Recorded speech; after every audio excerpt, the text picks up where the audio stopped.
The year was several years ago, before Ward and the boys.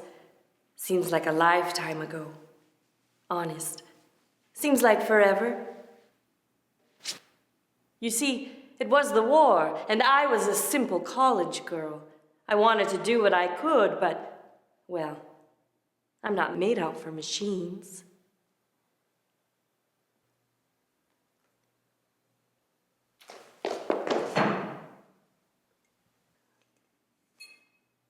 Of course, I knew Ward then. He was so handsome. All the girls talked about him. He was so smart. Always did the right thing. Well, we were going steady then, but it seemed like he never had enough time to do everything. I tagged along like a little girl. He was always there. Such a gentleman. So clean. You mustn't overmix the dough. They'll get tough.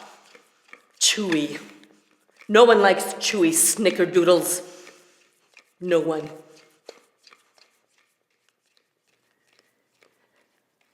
But we weren't married yet, of course. He went away.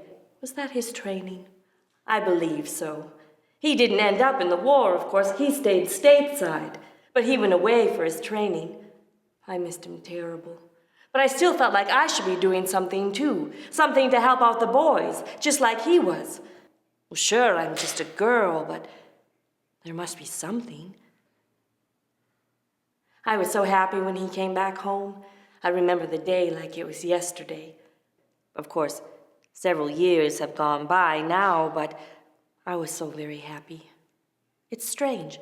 Until that moment when he came running up to me in his army dress, I felt like I had never known him before. Like that moment was the first moment in my life.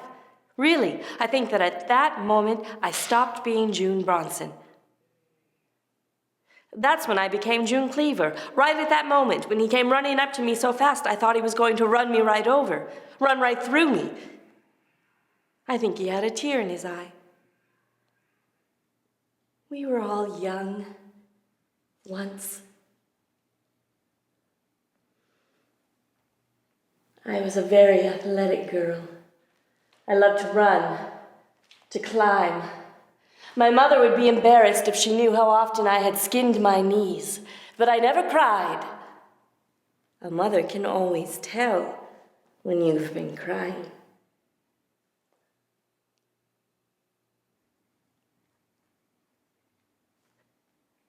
Above all, I loved to swim, and I was very good at it too. You know, I won a blue swim cap at a competition once. I came in first in the 100-yard front crawl. No one came close. My father said he was proud. My mother thought it was too flashy. Truth is, the cap wasn't really my taste, but I still wore it. I was very good at science. I knew exactly how an airplane flies. I still do. Once, I was told I was the second smartest person in my class, next to Ward Cleaver. I wanted to do something while he was off. I was helpless. What good does just knowing how an airplane flies if you can't actually fly one? There had to be some way I could give something. There was a USO show in St. Louis, a 45-minute bus ride from my house. My mother didn't like the idea, but my father thought it would be a good way for a girl to give to the effort. The bus ride wasn't remarkable. I would take it twice a day for almost 2 months. Once, there was a fight on the bus. A man with a loud voice was yelling at another man who had been drinking. There were words I had never heard before. Everyone on the bus was nervous. It was. Oh, I think they would have started hitting each other if the bus driver hadn't made them get off the bus. It wasn't even a bus stop.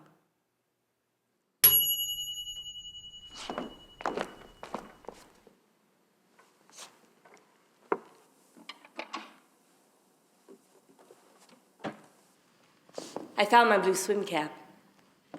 It is quite faded now. I don't know what I ever saw in that old thing. Not at all my taste. Much too flashy. If you're going to be a pilot, you need to know how to swim. I thought that was funny. I imagine if you crashed, chances are you'd be near water. And it would be just awful to survive the crash but drown in the water. Well, anyone can learn to swim. Of course, some people have a natural talent at it. But flying, that takes special skill. That takes very talented people. Oh, there were so many folks at those USO shows. I wasn't much of a performer myself, but they found work for me. And once a night, they needed all the girls to form a chorus line. We didn't do much dancing, but we would form a line and do a few steps. It was the grand finale, so there was a lot going on. You couldn't even make me out, I'm sure. Well, sometimes I recognized boys in the audience. I saw Jimmy Holbrook once. And Carl Metzger. You know, I don't exactly remember where Ward was stationed. On the nights of the shows, I would have to come home after curfew. It didn't happen that often, but sometimes the bus would be late. My father offered to drive me some nights, but he traveled so often I thought it best I go on my own. My mother never knew about the fight on the bus. I went to school with Carl Metzger. He was friends with my brother, who was older. He had just come back from Scotland when we saw him at the show. He was in the Air Force. The whole ride home, we talked about airplanes and flying.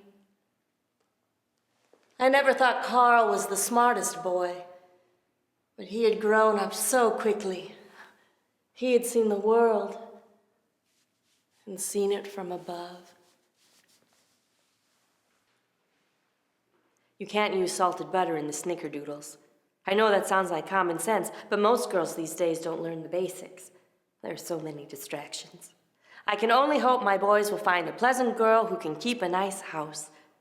I don't mind if I have to teach her how they like their eggs in the morning, of course, and the excuse for them to come back home. Oh, look at me. Well, that's so far off. Well, it seems like only yesterday when Ward came back home, and so much time has passed. So many meals. So many socks. I could have been a better pilot than any dozen boys my age. I know that's prideful of me, but I was idealistic. I saw much less talented boys go into the force. I'm sure not many of them actually became pilots, but they were allowed the opportunity. I'm sure, well, some things aren't meant to be. It was all right to be interested, but it wasn't something a girl should do, a youthful wish. I knew it would never happen. Honestly, though, I wasn't that disappointed. I never allowed myself much hope in the first place. The only time I did was that night with Carl Metzger. I told my father the bus was late. I can only hope the world will be a better place when these boys grow up. That's all I can do. Not much, I know, but, well, their father and I, we think we're doing a good job. They're fine boys. Honest. They should be able to do whatever they want. Go wherever their hearts want to take them. And eventually, I'm sure, they'll realize that the best place is home. And they'll come running right back here just as fast as they can. Ward Cleaver. What a handsome young man. I would have followed him anywhere. Of course, he didn't go anywhere. We talk about going to Europe. But with the boys and school and Ward's work, summer is very busy. It's pie season.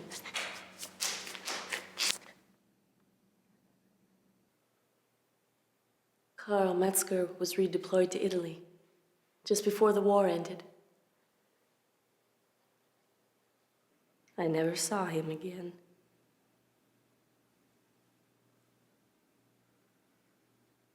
His mother said a communist rebel stabbed him in an ambush.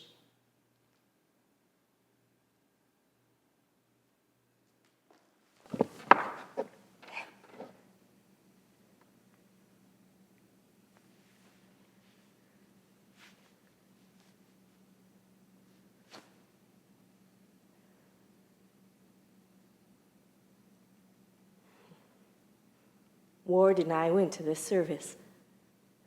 Very lovely. There were many servicemen there. 3 pilots from Carl's squadron were lined up perfectly. They all looked so nice, so official, so clean.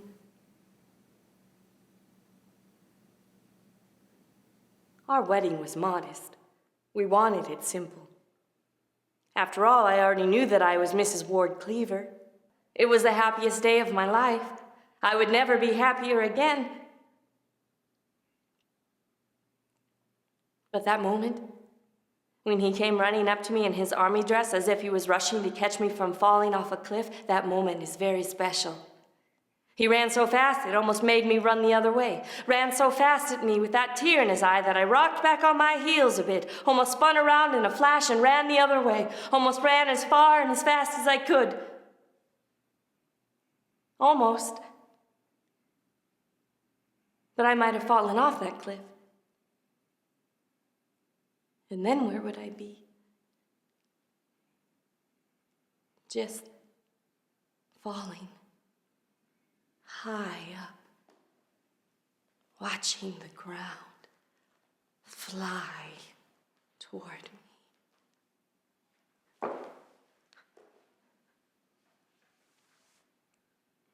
Once we know what we have, I don't think it does any good thinking about anything else.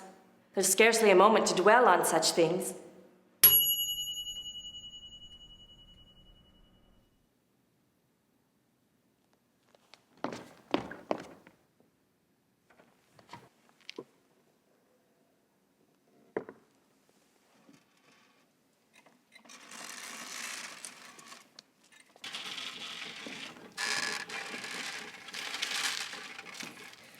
And if we did have the time, well, to what end? I've done what I can. There are no regrets. There are no daydreams, no missed opportunities. This is all that there could be, and I wouldn't give it up for anything in the world. Well, there were choices to be made, yes, but this is the only path for me. What good is having all the world if you can't move fast enough to see it? Are you ready for dessert?